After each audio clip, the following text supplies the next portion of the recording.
Hello student, आज हम अपनी अंतःस्रावी ग्रंथियों में लगभग सभी ग्रंथियां पढ़ ली हैं। केवल एक टॉपिक रह रहा है इस चैप्टर में, वो है मैकेनिज़्म ऑफ हार्मोन एक्शन, यानी हार्मोन की जो क्रिया है इसकी क्रिया विधि पढ़ने जा रहे हैं। इसके अलावा कुछ छोटी छोटी अन्य अंतःस्रावी ग्रंथियां होती है जो हमारे अंगों में बहुत छोटी रूप में दिखाई देती है, वो भी कुछ मात्रा में हार्मोन का सिक्रेशन करती है। तो थोड़ा सा उनके बारे में भी हम देखेंगे। तो हम अपनी क्लास प्रारंभ करते हैं।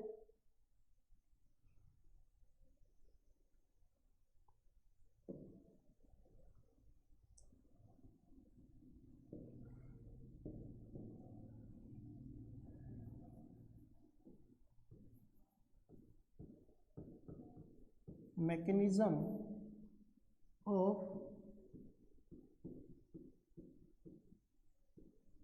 हार्मोन एक्शन,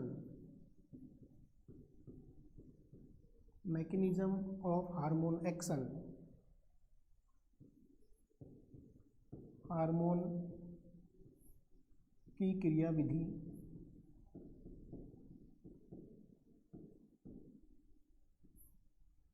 देखिए, सबसे पहले हार्मोन एक्शन की क्रिया विधि किस प्रकार से होती है, तो यहाँ हम देखते हैं हार्मोन मेनली दो टाइप के होते हैं। हार्मोन मेनली दो टाइप के होते हैं। नंबर एक बात करें तो एक होते हैं वाटर सोल्यूबल, वाटर सोल्यूबल यानी कि जल में घुलनशील, जल में घुलनशील, जल में घुलनशील हार्मोन। और दूसरे जो होते हैं वो होते हैं लिपिड में घुलनशील, लिपिड या वसा में घुलनशील, घुलनशील बोले तो lipid soluble, lipid soluble hormone, lipid soluble hormone एक होते हैं वाटर सोल्यूबल हार्मोन। ये जो वाटर सोल्यूबल हार्मोन होते हैं इनका जो नेचर होता है ये होते हैं non steroid, non steroid. Steroid hormone आप सब जानते हो, non steroid, non steroid hormone.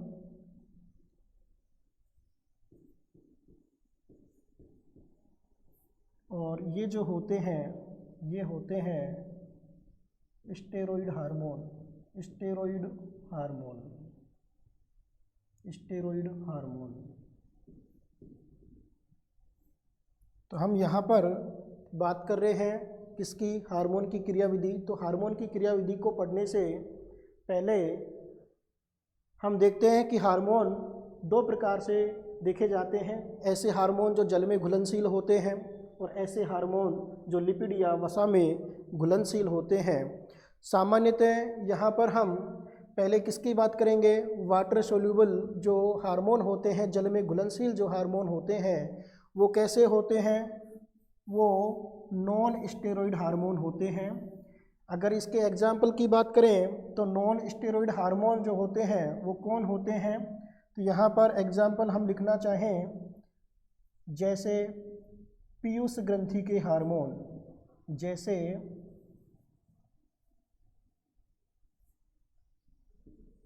जैसे पीयूष ग्रंथि के हार्मोन, पीयूष ग्रंथि, पीयूष ग्रंथि बोले तो पिट्यूटरी ग्लैंड, पीयूष ग्रंथि के हार्मोन ये कैसे होते हैं, नॉन स्टेरॉइड हार्मोन होते हैं, पीयूष ग्रंथि के हार्मोन। और यहाँ पर हम स्टेरॉइड हार्मोन की बात करें तो आपको पता है स्टेरॉइड जो हार्मोन है वो कौन से हैं। एक तरह से हम किसका जिक्र करते हैं यहाँ पर, adrenal cortex, adrenal cortex adrenal cortex के हार्मोन। इसके अलावा हम बात करें एस्ट्रोजन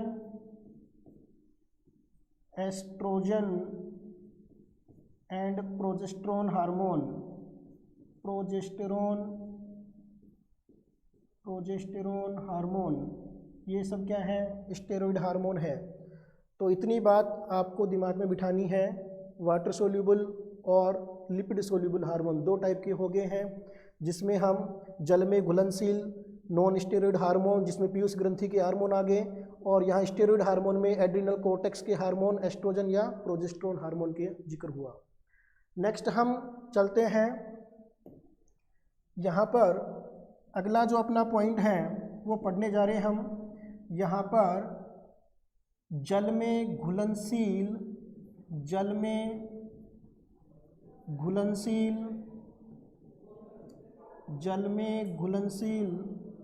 हार्मोन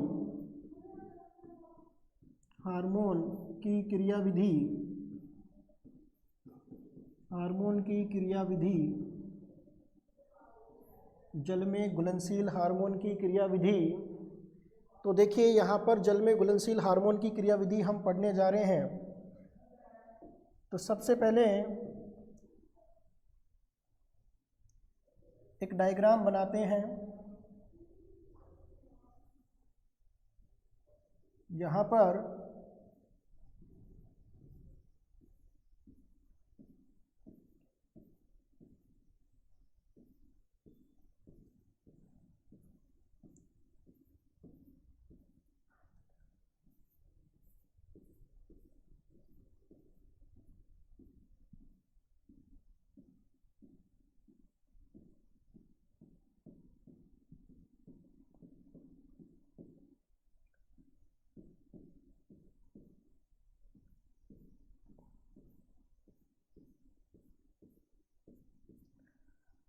ये एक अंडाशय कोशिका की मेम्ब्रेन है। तो यहाँ हम लिखते हैं कि ये क्या है? ये अंडाशय कोशिका झिल्ली।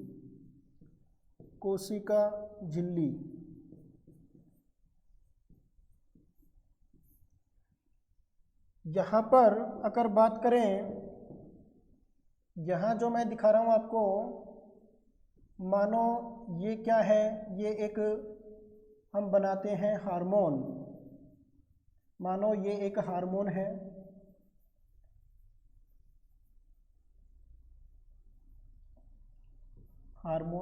इस हार्मोन का नाम क्या है? देखो अपने को लेना क्या है? जल में घुलनशील हार्मोन जो पानी में घुलनशील है लेकिन लिपिड में घुलनशील नहीं है, यानी एक प्रकार से नॉन स्टेरॉइड हार्मोन। और इसमें हम लेते हैं हार्मोन कौन सा? FSH, follicle stimulating hormone. ये हार्मोन कहाँ आ रहा है? इस प्लाज्मा मेम्ब्रेन के पास में, और यहाँ पर इस मेम्ब्रेन पर एक रिसेप्टर होता है। अगर यहाँ बनाना चाहें तो ये एक रिसेप्टर बना रहा हूँ मैं। इस रिसेप्टर पर ये हार्मोन आकर जुड़ता है। ये हार्मोन आकर यहाँ जुड़ता है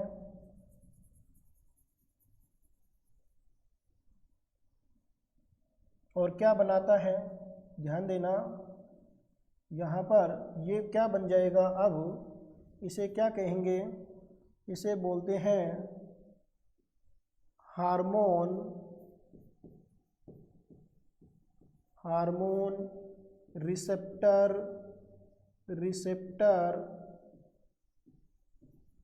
कॉम्प्लेक्स।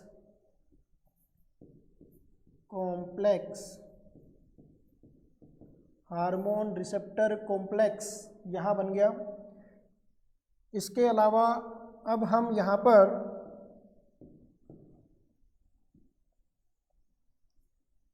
यहाँ देखिए हार्मोन रिसेप्टर कॉम्प्लेक्स बन गया। उसके बाद यहाँ पर फर्स्ट रेस्पॉन्स मिलता है। फर्स्ट रेस्पॉन्स सेल को मिलता है। फर्स्ट रेस्पॉन्स यहाँ मिलता है सेल को। इसके अलावा रेस्पॉन्स मिलते ही यहाँ पर साइक्लिक AMP एडिनोसिन मोनोफास्फेट या हम लिख सकते हैं कैल्शियम आयन। ये जो होगा ये दूसरे प्रकार का रेस्पॉन्स होगा, केमिकल रेस्पॉन्स। केमिकल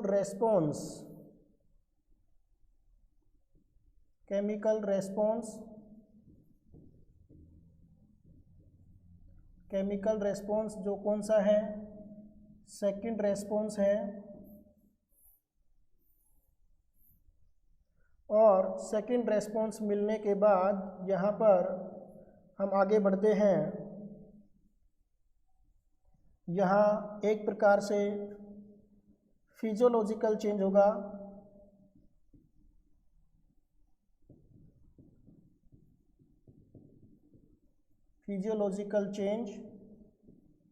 और फिजियोलॉजिकल चेंज होने से यहाँ हम दिखाएंगे ये यहाँ पर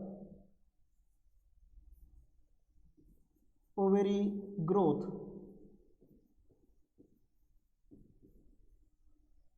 तो एक बार इसको समझें, ध्यान दें और अच्छी तरह एक बार इसको समझें। जल में घुलनशील हार्मोन की क्रियाविधि हम पढ़ रहे हैं। ये जो हार्मोन होता है ये नॉन स्टेरॉइड होता है। तो यहाँ पर हम एक प्रकार से नॉन स्टेरॉइड के रूप में हमने किसको देखा भी कि जो पिट्यूटरी ग्रंथि बोले तो पीयूष ग्रंथि से जो हार्मोन निकल रहे हैं वो सारे क्या हैं, नॉन स्टेरॉइड हार्मोन है।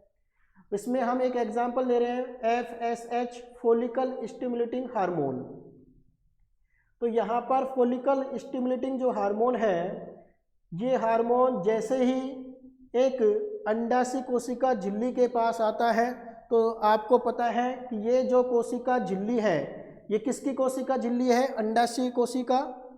तो ये यहाँ पर किसकी बनी है आप सब जानते हो, ये लिपिड और किसकी बनी होती है, सामान्यतः आप जानते हो प्रोटीन और लिपिड पाए जाते हैं यहाँ पे।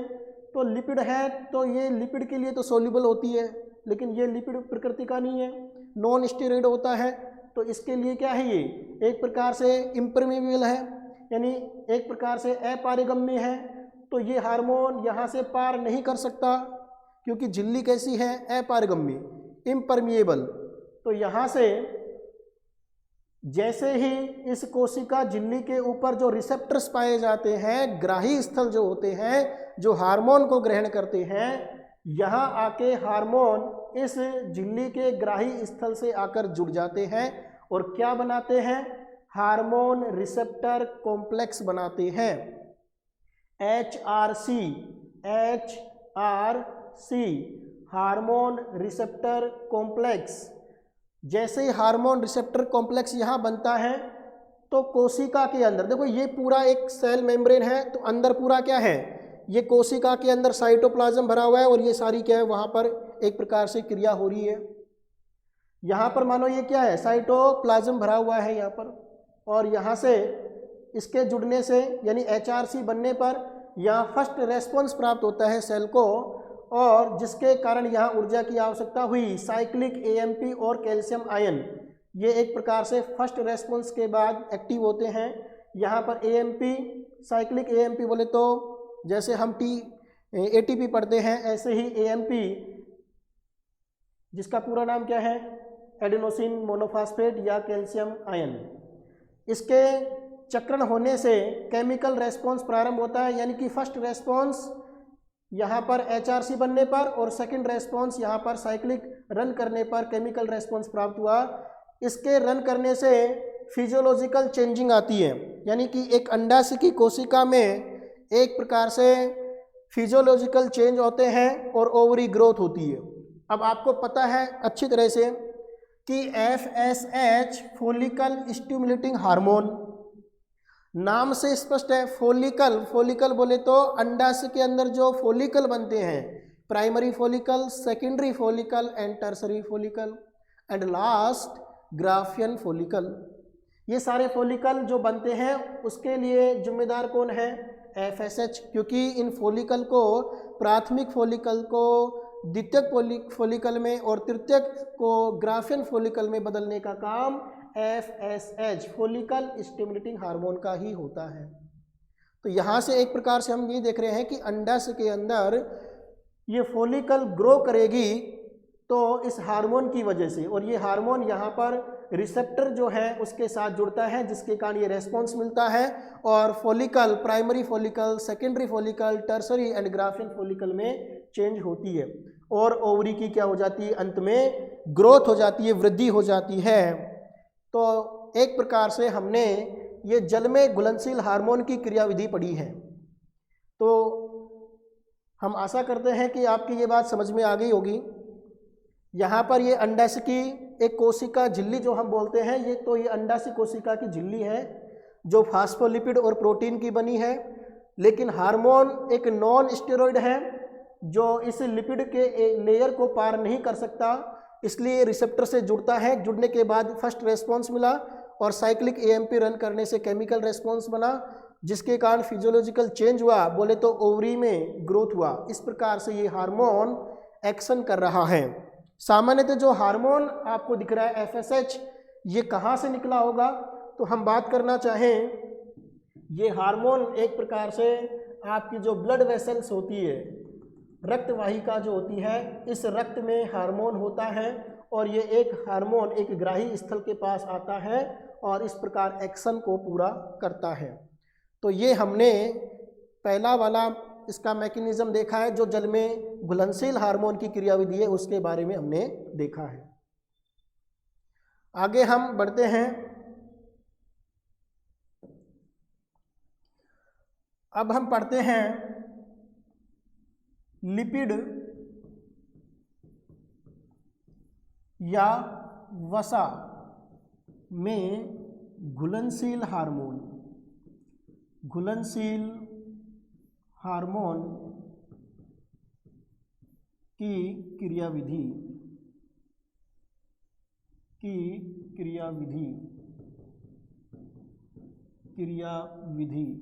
तो देखिए यहाँ पर भी इसी प्रकार से हम देखेंगे, यहाँ पर भी क्या है, वही एक प्रकार से हमने क्या ली है, कोशिका में क्या है, कोशिका झिल्ली, और कोशिका झिल्ली आप सबको पता है किसकी बनी है, ये बेटा लिपिड और प्रोटीन की बनी होती है। लिपिड और प्रोटीन की बनी होती है।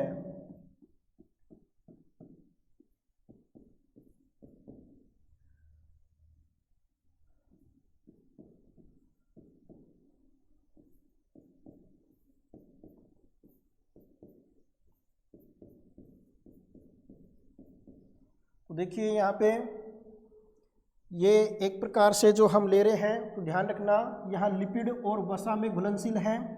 तो लिपिड और वसा में घुलनशील हार्मोन कौन से होते हैं, स्टेरॉइड प्रकार के होते हैं। और स्टेरॉइड में अब हम किसी एक हार्मोन का जिक्र करते हैं जो स्टेरॉइड नेचर में होता है और क्या एक्शन करता है। तो देखिए एक स्टेरॉइड हार्मोन जिसका नाम हम करते हैं, यहाँ पर लेते हैं एस्ट्रोजन। एस्ट्रोजन एक स्टेरॉइड हार्मोन है। ये एस्ट्रोजन हार्मोन यहाँ पर आ रहा है। एक प्रकार से ये जो झिल्ली बनाई है हमने, ये है गर्भाशय कोशिका झिल्ली, गर्भाशय कोशिका झिल्ली, गर्भाशय कोशिका झिल्ली, uterine cell membrane, uterine cell membrane. अब देखिए यहाँ पे एस्ट्रोजन, इसका नेचर कैसा है, ये स्टेरॉइड हार्मोन है और सामान्यतः लिपिड में घुलनशील है। तो ये पूरी जो मेम्ब्रेन है ये किसकी बनी है, लिपिड की। अरे लिपिड के दो स्तर होते हैं, बाई लेयर दिख रही है फास्फोलिपिड के रूप में, तो लिपिड का ही ये झिल्ली बना हुआ है और लिपिड का ही क्या है, एस्ट्रोजन हार्मोन है। तो ये हार्मोन सीधा इसके अंदर एंटर कर जाएगा। क्योंकि लिपिड में घुलनशील हार्मोन है एस्ट्रोजन और आराम से घुलता हुआ इसको पार करके झिल्ली को ये अंदर आ गया है। यहाँ पर आपको क्या मिलता है भाई कोशिका के अंदर? केंद्रक। यहाँ पर क्या है? ये केंद्रक है, इसे हम कहेंगे केंद्रक। केंद्रक न्यूक्लियस, ये न्यूक्लियस है और यहाँ पर ये एंटर कर जाएगा। यहाँ पर बना होता है एक रिसेप्टर, ये एक रिसेप्टर है जो इस यहाँ पर ये है एक रिसेप्टर के रूप में ये हार्मोन है एस्ट्रोजन और ये है एक रिसेप्टर यानी ग्राही। रिसेप्टर बोले तो ग्राही, रिसेप्टर ग्राही। और किसको एक प्रकार से ग्रहण करेगा ये? यहाँ पर हम दिखाएं तो यहाँ पर एस्ट्रोजन हार्मोन इस रिसेप्टर के साथ जुड़ गया है और जुड़ने के बाद अब ये क्या बन जाएगा? अभी हमने इसका नाम देखा था, इसे हम कहेंगे अब HRC। HRC बोले तो H क्या है? हार्मोन रिसेप्टर कॉम्प्लेक्स, HRC बन गया। और आपको पता है केंद्रक के अंदर क्या होता है? केंद्रक के अंदर यहाँ DNA, इस DNA के साथ यहाँ पर अब ये रिसेप्टर आकर जुड़ जाएगा और सामान्यतः DNA से, इसको हम बोलते हैं DNA या जीनोम कह सकते हैं। और यहाँ से इस जीनोम या DNA से किसका फॉर्मेशन होगा? तो यहाँ mRNA और mRNA से क्या बनेगी? प्रोटीन। क्या बनती है? प्रोटीन। और एक विशेष प्रोटीन बनने के कारण यहाँ पर सामान्यतः गर्भाशय भाग में फिजियोलॉजिकल चेंज होगा।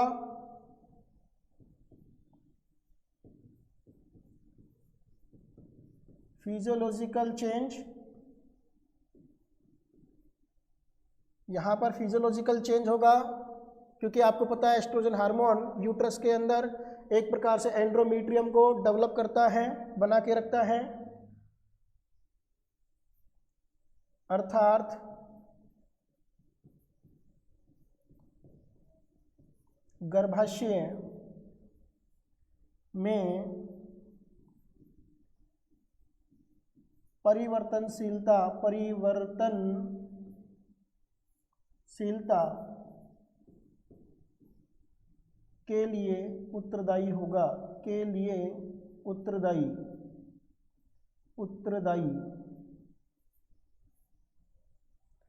तो ये हो गया लिपिड वसा में घुलनशील हार्मोन की क्रियाविधि। इसमें क्या देखा हमने कि एस्ट्रोजन एक कैसा हार्मोन है? तो हम कहेंगे ये लिपिड सोल्यूबल हार्मोन होता है। हमने देखा था कि एड्रिनल कॉर्टेक्स के जितने भी हार्मोन हैं सारे क्या है? स्टेरॉइड हार्मोन होते हैं। इसके अलावा एस्ट्रोजन और प्रोजेस्टेरोन हार्मोन भी क्या हैं? स्टेरॉइड हार्मोन होते हैं। तो ये स्टेरॉइड हार्मोन एक प्रकार से जो लिपिड यहाँ दिख रही है आपको झिल्ली लिपिड की, इसमें से पार हो जाएगा क्योंकि ये लिपिड सोल्यूबल होते हैं और पार होके यहाँ कोशिका के अंदर जो कोशिका द्रव भरा हुआ है उससे पार करके ये केंद्रक में आ जाता है और केंद्रक में उपस्थित किसी रिसेप्टर के साथ ये जुड़कर अब जीनोम के साथ जुड़ता है और डीएनए से सामान्यतः क्या बनता है? आप जानते हो डीएनए से एमआरएनए का फॉर्मेशन होगा और एमआरएनए आगे जाके प्रोटीन का निर्माण करवाता है और प्रोटीन विशेष प्रोटीन बनने के कारण गर्भाशय में फिजियोलॉजिकल चेंज उत्पन्न होते हैं। तो एक प्रकार से हार्मोन ने अपना कार्य संपन्न किया।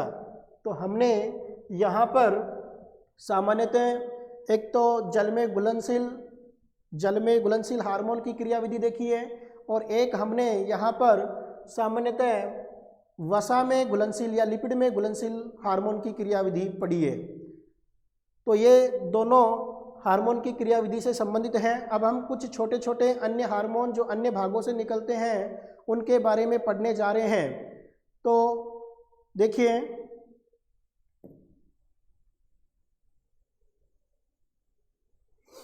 एक तो सामान्यतः हार्ट से, हार्ट बोले तो हृदय, हृदय में ध्यान रखना आलिंद, आलिंद की भित्तियों से, आलिंद की भित्तियों से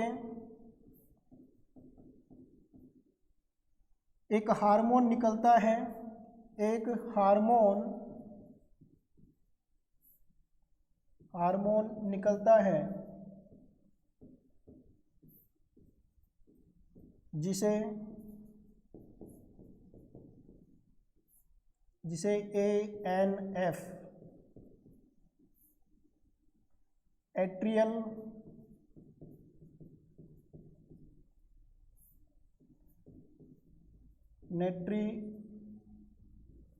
नाट्रियूरेटिक फैक्टर, FACTOR, कारक, फैक्टर बोले तो कारक कहते हैं। नाट्रियूरेटिक फैक्टर कहते हैं, जो काम क्या करता है, कार्य देखिए, ये रक्त दाब को कम करने का कार्य करता है, कम करने का कार्य करता है। तो देखिए, हार्ट या हृदय से आलिंद की भित्तियों से एक हार्मोन निकलता है, और इसका हम जिक्र जब हमने न्यूरॉन पढ़ा है उस दौरान भी किया था। आलिंद की भित्तियों से एक हार्मोन निकला जिसका नाम क्या है, ANF। ANF का फुल फॉर्म क्या है, एट्रियल नाट्रियूरेटिक फैक्टर। ये एक हार्मोन के रूप में फंक्शन करता है, अर्थात काम क्या करता है, रक्त दाब को कम करने का कार्य करता है। किसको कम करने का काम करता है भाई, रक्त दाब को कम करने का काम करता है। तो आगे हम देखते हैं, दूसरा एक हार्मोन होता है जो सामान्यतः वृक्क वाले भाग से निकलता है। वृक्क में कौन, देखिए, वृक्क से हम बोलते हैं जेक्स्ट्रा ग्लोमेरुलर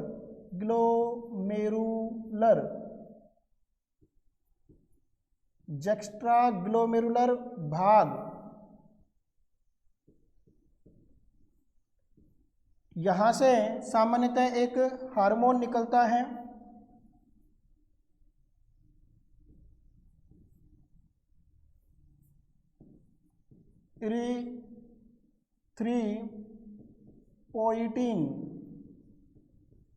इरिथ्रोपोइटीन, जो क्या काम करता है, जो आरबीसी के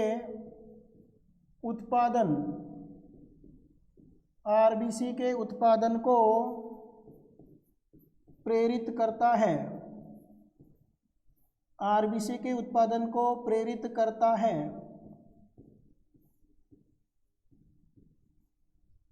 तो सामान्यतः देखिए, ANF का काम आपको समझ में आ गया। ये आलिंद जो होते हैं हार्ट में, आलिंद और निलय, तो आलिंद की भित्तियों से ANF निकलता है, एट्रियल नाट्रियूरेटिक फैक्टर। इसका काम क्या है, रक्त दाब को कम करने का होता है। इसके अलावा वृक्क वाले भाग से जेक्स्ट्रा ग्लोमेरुलर भाग, ये आप सब जानते हो, किडनी के अंदर नेफ्रॉन में ये भाग हम देखते हैं। और ये इरिथ्रोपोइटीन एक प्रकार से इसका सिक्रेशन करवाता है, जो क्या काम करेगा, आरबीसी के उत्पादन को प्रेरित करता है। तो ये दोनों ही पॉइंट शानदार हैं, अच्छी तरह इनको दिमाग में रखें। नेक्स्ट हम आगे बढ़ते हैं।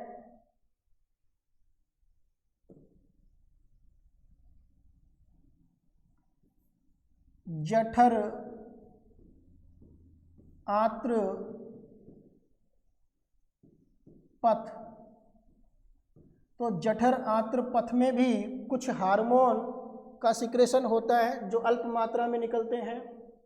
जैसे अगर हम बात करें यहाँ पर गैस्ट्रीन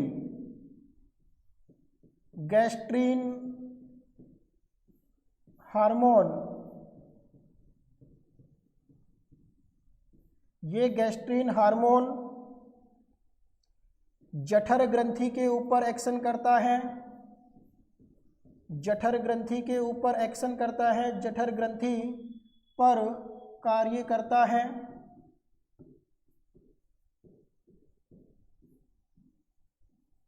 जिससे जठर ग्रंथि क्या निकालेगी, HCl व पेप्सिनोजन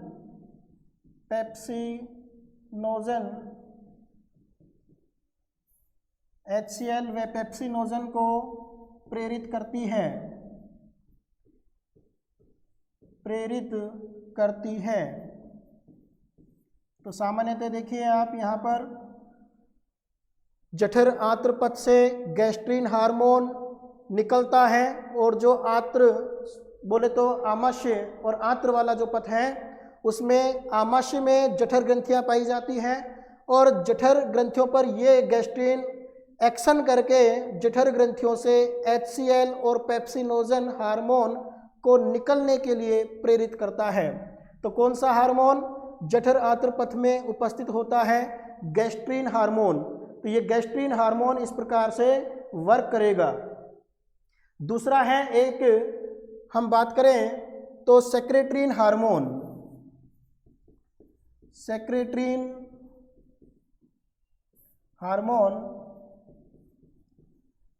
ये हार्मोन क्या काम करता है अभी, तो देखिए यहाँ पर ये हार्मोन भी इसी जठर आंत्र पथ से निकलता है और अग्नाशय जो ग्रंथि है, अग्नाशय ग्रंथि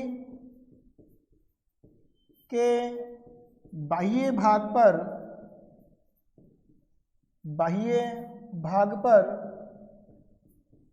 कार्य करता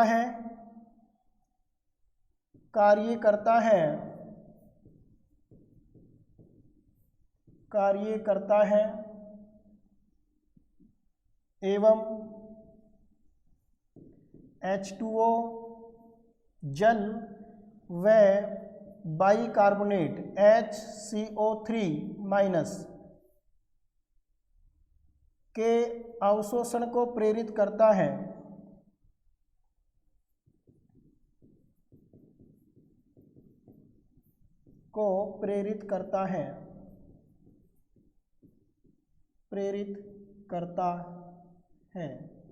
तो सामान्यतः हमने जठर आंत्र पथ में दो हार्मोन देखे अभी, एक का नाम है गैस्ट्रीन और एक का नाम है सेक्रेटरीन हार्मोन। तो गैस्ट्रीन हार्मोन जठर ग्रंथि पर कार्य करके HCl व पेप्सिनोजन को प्रेरित कर रहा है, HCl और पेप्सिनोजन को प्रेरित कर रहा है।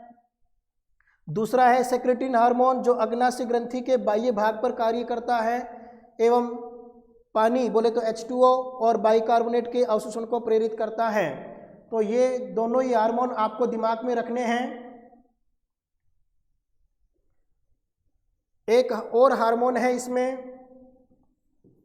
जिसका नाम है कोलिसिस्टोकाइनिन। ये भी सामान्यतः किस पर कार्य करता है, यह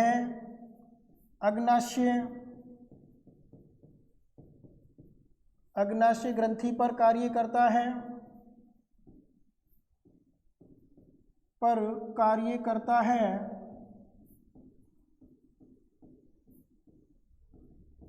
जिससे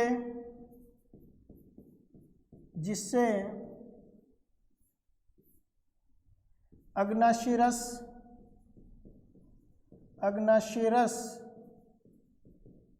एवं पित्तरस, अग्नाशय रस एवं पित्तरस का स्रावण प्रेरित होता है। प्रेरित होता है। तो सामान्यतः हमने देखा जठर आंत्र पथ में 3 हार्मोन, गैस्ट्रिन हार्मोन ये वर्क करवाता है। सेक्रेटरीन हार्मोन एक प्रकार से जल और बाइकार्बोनेट के अवशोषण के लिए प्रेरित करता है। और यहाँ पर कोलिसिस्टोकाइनिन यह अग्नाशय ग्रंथि पर ही कार्य करता है और अग्नाशय रस व पित्तरस का जो स्रावण होता है उसके लिए प्रेरित करता है। तो ये हमारे सामान्यतः जठर आंत्र पथ में पाए जाने वाले कुछ विशेष हार्मोन थे जो इस प्रकार से ग्रंथियों को उद्दीप्त करके एक विशेष कार्य को करने के लिए प्रेरित करते हैं। अब हम एक सामान्य सी और छोटी छोटी बात देखते हैं। एक तो ध्यान रखना है आपको, यहाँ पर आज जो अपना चैप्टर है ये पूरा होता है। थोड़ी थोड़ी बातें और देखना आपको। एक तो बेटा यहाँ पर आपको देखना है रासायनिक जो प्रकृति होती है हार्मोन की, रासायनिक प्रकृति जो है, तो रासायनिक प्रकृति के आधार पर, रासायनिक प्रकृति के आधार पर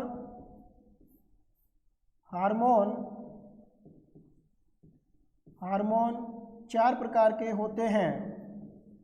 4 प्रकार के होते हैं। कितने प्रकार के होते हैं? 4 प्रकार के होते हैं। तो कौन कौन से भी अगर हम बात करें तो देखिए, नंबर 1 बात करें पेप्टाइड या पॉलीपेप्टाइड, पेप्टाइड या पॉलीपेप्टाइड प्रकृति के। दूसरी अगर हम बात करें स्टीरॉइड प्रकृति के, स्टीरॉइड प्रकृति के। तीसरी बात करें आयोडोथायरोनिन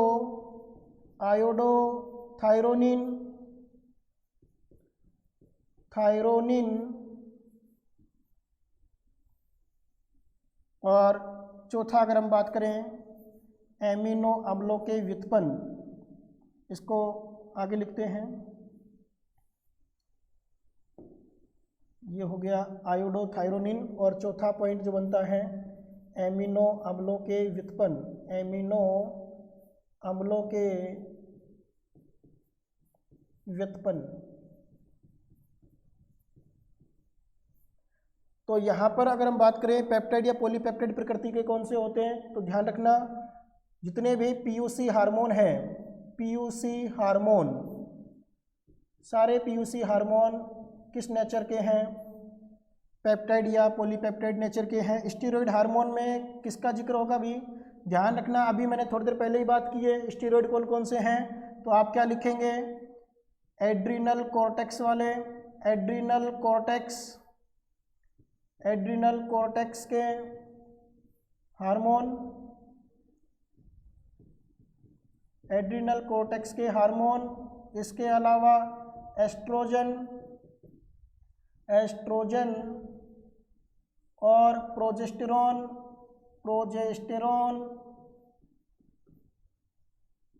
ये स्टेरॉइड नेचर के हैं।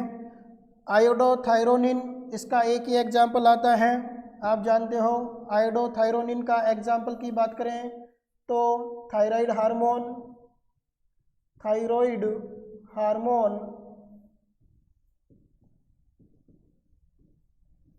और एमिनो अम्लों के व्युत्पन्न एमिनो अम्ल के रूप में देखे जाते हैं। एमिनो अम्ल वाले, एमिनो अम्ल का इसमें बहुत बड़ा रोल होता है। तो ये हमारा आज का जो इस चैप्टर का अंतिम वीडियो, अंतिम क्लास, यहाँ पर अपना चैप्टर पूरा हुआ। हमने ये जितनी भी चीज़ें पढ़ी हैं ये रासायनिक प्रकृति के आधार पर हार्मोन के प्रकार बताए मैंने, 4 प्रकार के। पेप्टाइड या पॉलीपेप्टाइड प्रकृति के आधार पे, स्टीरॉइड प्रकृति के आधार पे, आयोडोथायरोनिन प्रकृति के आधार पे और एमिनो अम्लों के व्युत्पन्न के आधार पे हमने ये देखे हैं। तो ध्यान रखना पेप्टाइड या पॉलीपेप्टाइड प्रकृति के आधार पे पीयूसी हार्मोन होते हैं जिसमें दोनों भाग आगे पीयूष के भैया, एक तो हो गया एडिनो हाइपोफाइसिस, जितने भी हार्मोन निकलते हैं उससे वो सारे पेप्टाइड प्रकृति के या पॉलीपेप्टाइड नेचर के होते हैं। आपको पता है न्यूरो हाइपोफिस हार्मोन का स्रावण करता ही नहीं है, तो इसके अलावा हम क्या बोल सकते हैं, न्यूरो हाइपोफाइसिस वाला तो केवल स्टोर करता है, और किसको स्टोर करता है, जो हाइपोथैलेमस से आते हैं, बोले तो ऑक्सीटोसिन और वैसोप्रेशन भी इसी नेचर में आगे भी। स्टीरॉयड में आपने देखा कि एड्रिनल कॉर्टेक्स में जो हार्मोन है सारे कॉर्टेक्स वाले, वो सारे स्टीरॉयड नेचर के हैं। इसके अलावा आयोडोथायरोनिन का एक एग्जाम्पल है थायराइड हार्मोन, और एमिनोमल के व्युत्पन्न वाले एमिनोमल्स प्रकृति के होते हैं। ये हमने देखे हैं सारे रासायनिक प्रकृति के आधार पर। तो आप एक तो ये पॉइंट बन गया है। एक हमने देखा इससे पहले जठर आंत्र पथ वाले, तो जठर आंत्र पथ वाले जो हार्मोन है गैस्ट्रिन, सेक्रेट्रिन, इसके अलावा कोलिसिस्टोकाइनिन, ये सारे जो हार्मोन हैं आज हमने अपनी अंतिम क्लास में इस चैप्टर को समाप्त किया। आशा करता हूँ कि आपके समझ में आ गया होगा। नहीं आए तो एक बार और देखना, बाकी आसान टॉपिक है। अच्छे नोट्स बनाना। धन्यवाद।